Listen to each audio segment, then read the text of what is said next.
When I'm not hounding my junior high students for more Instagram likes, I like to answer questions that I get on YouTube, so let's have at it. Okay, two separate ones, but I'm going to lump them together. Okay, you are great and all, but can you sing? Just give us a little song, please. And I would be interested in hearing your thoughts on more mixing than recording, but anything recording, mixing is cool.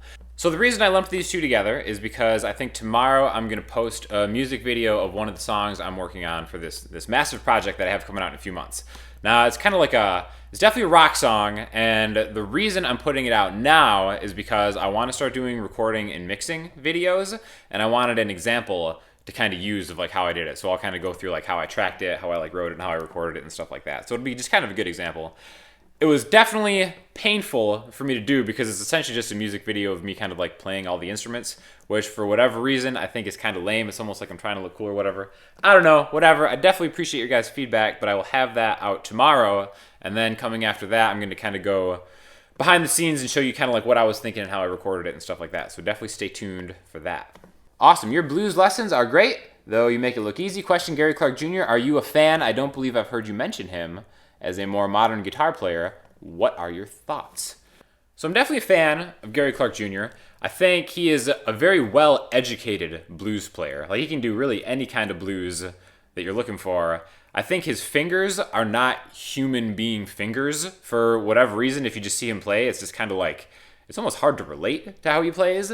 But I do have a Gary Clark Jr. story because I remember I was talking with this girl who was like a nasty, nasty guitar player, and we were talking a little bit of shop about who our favorite guitar players were, right? And she was a huge Gary Clark Jr. fan, and at the time I was kind of a fan. Like, I had his album and it was cool. I didn't necessarily buy into a lot of the hype that was coming out as like the next great blues player, but he's just an awesome player, and I was a fan.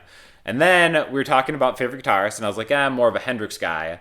And then she said, and I will never forget this, she goes, I think Gary Clark Jr. is actually taking what Hendrix did and started expanding upon it and taking it to the next level. And ever since then, my mind was just blown. I'm like, what do you mean? Like, you're taking Hendrix to the next level and finishing his ideas. Yeah, finishing his ideas was actually her exact words. And ever since then, something in my ego has made me start kind of hating on Gary Clark Jr.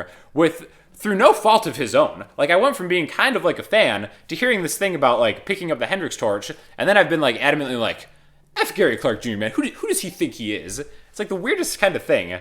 But he's definitely a great player. That's just my own personal Gary Clark Jr. story. So I just really haven't heard what she was talking about. So if you could maybe link me to something, if you agree with the sentiment that he is picking up the torch that Hendrix laid, please link me to something, because I haven't really seen that, but definitely a great player. Sup, Sean? Are you into prog rock at all?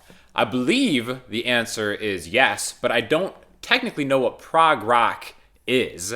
I mean, when I think of prog rock, I think first and foremost of Dream Theater. And Dream Theater's awesome. I'm a big Petrucci fan. I think if you haven't checked out their latest album called The Astonishing, you should do so. Just make sure you have like hours and hours in the bank to kind of really enjoy it. It's like this massive, epic scope. I think they're like making like a video game out of it too or something. They got a lot of cool stuff going on.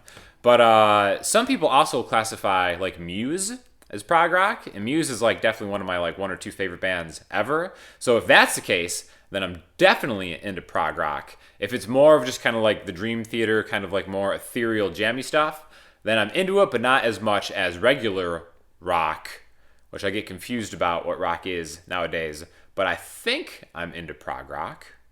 Do you do any Skype lessons? I've got a few requests to do this, and I'm humbled by them, but unfortunately I'm like slammed, and I can't really pick anything else up.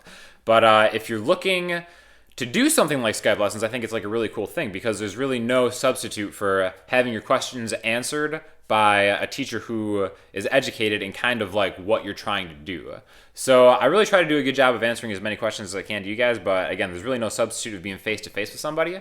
So I'm going to link you to a company that it's called Reverb Lessons. If you know reverb.com, it's kind of like the big music retailer. They actually do lessons now too, and it's really cool because they have like a cool system where you can kind of like match your style to a certain instructor. Because I think stylistically is what you're looking for in an instructor. Like, you never really know who you're going to connect with. Like, you know, sometimes I might be the right teacher for you. Sometimes it might be somebody else. Sometimes it might be my buddy Ian, who does more like jam band stuff. But it's good to have kind of like a good range of teachers to choose from. They're reasonably priced, so I'll leave a link below if you want to check that out. I think you get like $10 off or something like that if you click it. But definitely check out Reverb Lessons because it's a company that I personally trust, so really hit them up. What do you think of Billy Corgan as a guitar player, and do you consider him, as I do, an underrated guitarist? I absolutely do think he's an underrated guitarist, and again, it's kind of hard to be underrated when you have like a signature Fender, and the guy's kind of like a rock superstar, but his playing specifically isn't really mentioned a lot, and I think it's because he's not really like a shredder, and I think that's something that is kind of prevalent in the guitar community in general, that like, if you're not a shredder and you're not like a great lead player, you don't necessarily get the credit of being a great guitar player. What a great guitar player is to me is more of like a compositional writing thing. I think anybody can practice and just get good, but what separates great guitar players from me from just good guitar players is kind of like how they approach songwriting and arrangement and composition. And that's just my own personal opinion. You know, there's a bunch of different metrics you can evaluate guitar players with. But I think Billy Corgan specifically is one of the all-time greats at kind of basing songs around riffs and keeping them interesting. So he's always got like a lot of cool guitar stuff going on. And that's kind of why I keep going back to the Smashing Pumpkins, because they're a band that you can listen to a lot because there's always different things that I'm like picking out of the arrangements. So Billy Corgan, awesome player, awesome songwriter, definitely one of the icons out there. I mean, I'm sure you guys have heard of Smashing Pumpkins, but definitely check them out. And their newer stuff too. Like their newer stuff is like, you don't really hear that much about it, but it's just like, it's really heavy. It's got like a cool, kind of clean yet distorted sound. So check out some of the newer Pumpkin stuff because they rock pretty hard.